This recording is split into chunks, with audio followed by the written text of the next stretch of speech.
প্ৰেম কেতিয়াও সলনি নহয়, সেয়া সলনি হয় কেতিয়াবা সুখ হিচাপে, কেতিয়াবা দুখ হিচাপে।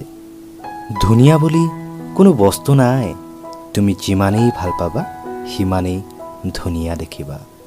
এজন ল'ৰাই তেতিয়াই বেয়া পথত গতি কৰে যেতিয়া কাষৰ মানুহবোৰে তেওঁক অৱহেলা কৰে।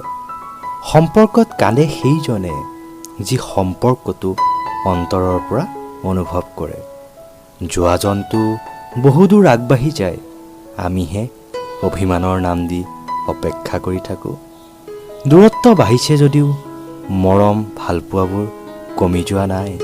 সেই মৰম ভালপোৱা আজিও জীপাল হৈ আছে, মাথো প্ৰকাশ কৰিবলৈহে এৰিছোঁ। যেতিয়া কোনো সমস্যাৰ উদ্ভৱ হয়, কিছুক্ষণ হৃদয়েৰে ভাবা আৰু বিবেকৰ লগত সংলগ্ন কৰা, সমাধান ওলাই পৰিব। যদি তুমি সপোন দেখিব পাৰিছা, তেন্তে সেই সপোন বাস্তৱ কৰিবও পাৰিবা। অতীত হেৰাই যাব, কিন্তু তোমাৰ স্মৃতি সদায়ে থাকি যাব। এতিয়া মোৰ হাঁহিৰ বাবে তোমাৰ স্মৃতি যথেষ্ট।